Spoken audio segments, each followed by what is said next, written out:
26 अगस्त 2025 को गाजा के खान यूनिस में स्थित नासेर अस्पताल पर इजरायली हवाई हमले ने पूरी दुनिया का ध्यान खींचा है। इस हमले में कम से कम 20 लोग मारे गए, जिनमें 5 पत्रकार भी शामिल थे। इजरायल ने इस हमले को एक दुखद भूल करार दिया है, लेकिन इस घटना ने अंतर्राष्ट्रीय समुदाय में भारी नाराजगी और आलोचना को जन्म दिया है। ये हमला इजरायल और हमास के बीच चल रहे लंबे संघर्ष का हिस्सा है, जो 7 अक्टूबर 2023 को हमास के इजरायल पर हमले के बाद से और तीव्र हो गया है। इस वीडियो में हम इस घटना के विवरण, इसके कारण, प्रभाव और अंतर्राष्ट्रीय प्रतिक्रियाओं पर विस्तार से चर्चा करेंगे। इजरायल और गाजा पट्टी के बीच तनाव की जड़ें ऐतिहासिक हैं। गाजा पट्टी, जो भूमध्य सागर के किनारे 365 वर्ग किलोमीटर में फैला एक छोटा सा क्षेत्र है, लगभग 20 लाख लोगों का घर है। 2007 से इस पर हमास का नियंत्रण है, जिसे इजरायल और कई पश्चिमी देश आतंकी संगठन मानते हैं। 7 अक्टूबर 2023 को हमास ने इजरायल पर रॉकेट हमले किए, जिसके जवाब में इजरायल ने गाजा में बड़े पैमाने पर सैन्य कार्रवाई शुरू की। तब से गाजा में भारी बमबारी, विस्थापन और मानवीय संकट की स्थिति बनी हुई है। 2025 में ये संघर्ष और गहरा गया है। मार्च 2025 में युद्धविराम टूटने के बाद इजरायल ने गाजा सिटी पर अपने सैन्य अभियानों को तेज कर दिया। संयुक्त राष्ट्र और अन्य संगठनों ने गाजा में भूखमरी और कुपोषण की स्थिति को अकाल घोषित किया है, जहां बच्चों में कुपोषण की दर 28.5% तक पहुंच गई है। 26 अगस्त 2025 को इजरायली सेना ने खान यूनिस में नासेर अस्पताल पर हवाई हमला किया। ये अस्पताल दक्षिणी गाजा का सबसे बड़ा चिकित्सा केंद्र है और हजारों विस्थापित लोगों के लिए आश्रय स्थल भी। इस हमले में 20 लोग मारे गए, जिनमें अल जजीरा के एक पत्रकार सहित 4 अन्य पत्रकार और मेडिकल स्टाफ शामिल थे। गाजा के स्वास्थ्य मंत्रालय ने इस हमले की पुष्टि की है, जबकि इजरायल ने कहा कि ये हमला एक गलती थी और इसका उद्देश्य अस्पताल को निशाना बनाना नहीं था। हमले से पहले नासेर अस्पताल पहले ही भारी दबाव में था। हाल के हफ्तों में इजरायली हमलों ने पास की सीवेज संरचना को नुकसान पहुंचाया, जिसके कारण अस्पताल के आपातकालीन विभाग में गंदा पानी भर गया। इससे मरीजों में संक्रमण और बीमारी का खतरा बढ़ गया। डॉक्टरों और नर्सों को दूषित पानी के बीच काम करना पड़ रहा है और जनरेटर बंद होने से आपातकालीन सेवाएं भी प्रभावित हुई हैं। गाजा में चल रहा युद्ध और इजरायल की सैन्य कार्रवाइयों ने एक गंभीर मानवीय संकट पैदा कर दिया है। संयुक्त राष्ट्र राहत एजेंसी UNRWA के अनुसार गाजा सिटी में 10 लाख से अधिक लोग रह रहे हैं, जिनमें से कई विस्थापित हैं।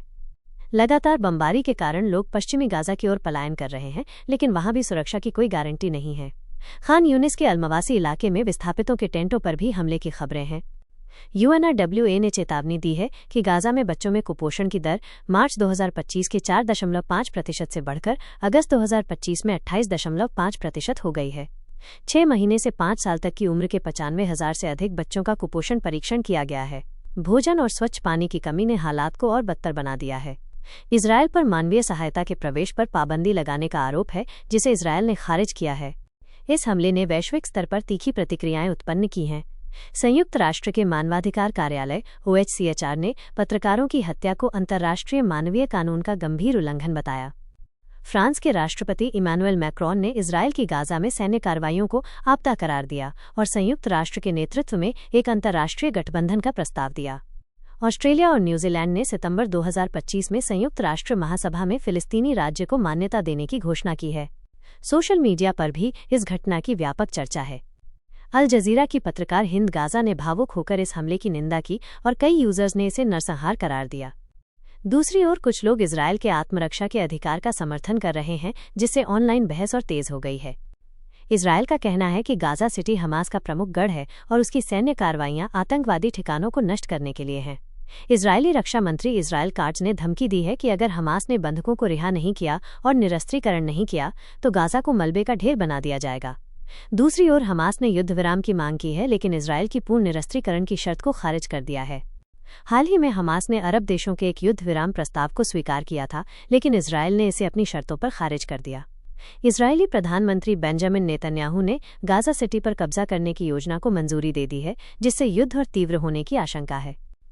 नासेर अस्पताल पर हमला गाजा में चल रहे मानवीय संकट और युद्ध की भयावहता का एक और उदाहरण है। ये घटना न केवल स्थानीय लोगों बल्कि वैश्विक समुदाय के लिए भी एक चेतावनी है कि इस संघर्ष का कोई आसान समाधान नहीं है। अंतर्राष्ट्रीय समुदाय से युद्ध विराम और मानवीय सहायता की मांग तेज हो रही है, लेकिन इजरायल और हमास के बीच गहरे अविश्वास ने शांति की राह को और कठिन बना दिया है। हमें आपकी राय जानना अच्छा लगेगा। क्या आपको लगता है कि इस युद्ध का कोई समाधान संभव है? नीचे कमेंट करें और इस वीडियो को शेयर करें ताकि ज़्यादा से ज़्यादा लोग इस गंभीर मुद्दे के बारे में जागरूक हों।